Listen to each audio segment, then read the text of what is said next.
नमस्कार, प्रणाम।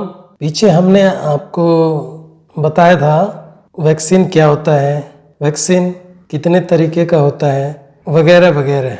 अब उससे आगे देखते हैं कि जब हम वैक्सीन लगाएंगे तो उस समय कौन से पॉइंट को नोट डाउन करके ध्यान में रख के हमें वैक्सीन बनाना है और लगाना है बर्ड को। तो उसके लिए सबसे इम्पोर्टेंट होता है, सबसे पहला, कि जो भी वैक्सीन आप लगाएं उसी वैक्सीन का डायलोंट यूज करें। मतलब स्पेसिफिक वैक्सीन के लिए स्पेसिफिक डायलोंट का ही यूज करें। ऐसा नहीं एंटी किल्ड के लिए आपने कोई डायलोंट यूज कर दिया, क्योंकि इसमें डायलोंट यूज नहीं होता है। जैसे लसोटा में फॉल पॉक्स वाला डायलोंट नहीं यूज करनी है या एमडी वाली यूज नहीं करनी है। मतलब एमडी वाली में एमडी की डायलोंट, पॉक्स वाली में पॉक्स का डायलोंट, और लसोटा के लिए लसोटा का डायलोंट, आईबी के में आईबी का डायलोंट। ये सबसे इम्पोर्टेंट चीज होती है। फिर होता है डायलोंट, जो है वो वैक्सीन का ही इम्पोर्टेंट पार्ट होता है। इसीलिए डायलोंट का भी केयर उतना ही करें जितनी वैक्सीन की। ड्यूरिंग स्टोरेज और हैंडलिंग के समय स्पेसिफिकली जितने प्यार से आप वैक्सीन को एक जगह से दूसरी जगह ले जाते हैं, उतना ही प्यार से आपको डायलोंट के साथ भी बर्ताव करना चाहिए। उसके बाद आता है टाइम और सीक्वेंस जो है वैक्सीनेशन का, वो एक्यूरेट होना चाहिए। जैसे एमडी की वैक्सीन है, उस रिकंस्टिट्यूट वैक्सीन को विद इन आवर लगाना है तो लगाना है। अगर आप नहीं लगाते तो वैक्सीन न्यूट्रल हो जाता है, ये ध्यान रखना है। इसी तरीके से सभी वैक्सीन के साथ टाइम और सीक्वेंस को बिल्कुल एक्यूरेट रखना है। फिर आता है जो भी कंपनी जिस डोज में वैक्सीन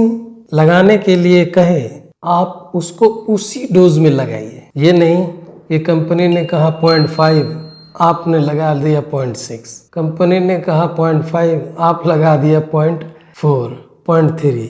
ऐसा बिल्कुल ना करें। कई लोग चिक्स के समय हाफ डोज में लगाते हैं, तो इसकी जगह आप जो नैनो फॉर्म में आता है वैक्सीन, उसको लगाइए, ना कि दूसरे वैक्सीन को आप आधा करें। ये बिल्कुल ही गलत है।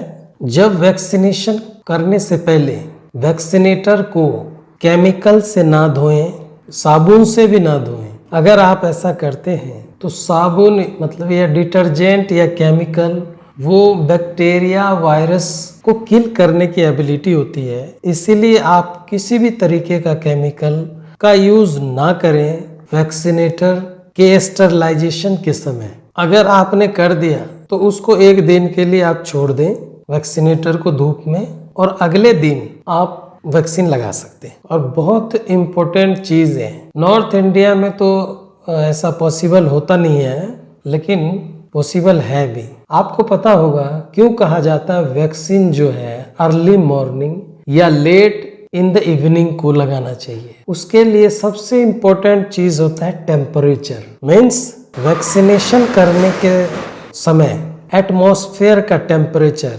86 डिग्री फ़ारेनहाइट या 30 डिग्री सेल्सियस होना चाहिए। अगर आप इस समय लगाते हैं तो वैक्सीन की एफिशिएंसी बोलिए या टाइटर अच्छे आएंगे। उसके बाद सबसे इम्पोर्टेंट चीज होता है, को कभी भी आप अगर बैक्टीरियल वैक्सीन करें तो उससे 2 दिन पहले और 7 दिन बाद एंटीबायोटिक का यूज बिल्कुल ना करें। ये बैक्टीरियल वैक्सीन के लिए है। सेम वायरल वैक्सीन के लिए है जब हम ओरल करते हैं, लसोटा वगैरह, उसके लिए भी वही है कि जब भी आप लाइव वैक्सीन करें तो आपको पता है लाइव वैक्सीन के टाइटर 3 हफ्ते में बनता है। उससे अगर आपने पहले हफ्ते में आज वैक्सीन लगाया, 2 दिन के बाद अगर किसी भी केमिकल या एंटीवायरल चीज यूज कर लिया तो वो वायरस डिस्ट्रॉय होने के चांसेस रहते हैं। इसीलिए कोशिश करें 1 हफ्ते तक कोई भी लाइव वैक्सीन स्पेशली वायरल वाली लगाने के बाद ड्रिंकिंग वाटर वाली में ड्रिंकिंग वाटर के थ्रू आप केमिकल, सैनिटाइजर, एंटीवायरल चीज ना यूज करें। और एमडी वैक्सीन जो होती है सबसे इम्पोर्टेंट होती है, उसके लिए 18 गॉज का ही निडल यूज करें। वो उसका कारण ये होता है कि वायरस एमडी के जो होते हैं वो ठीक होता है। अगर आपने पतला निडल यूज कर लिया 20 या 22, तो जब हम बर्ड में पुश करेंगे तो वायरस टूट सकता है। इस कारण उसे मोटे निडल, यहाँ ध्यान देने वाली बात है, 18 मीन्स मोटा, अगर उससे ऊपर 20 जाएंगे तो पतला होएगा, फिर 22 जाएंगे तो उससे भी पतला हो जाएगा। और सबसे इम्पोर्टेंट है, जब भी आप ड्रिंकिंग वाटर वैक्सीनेशन करें तो पानी में डिसइंफेक्टेंट, डिटर्जेंट, हैवी मेटल्स को न्यूट्रलाइज करने के लिए कुछ खास चीज का यूज करें।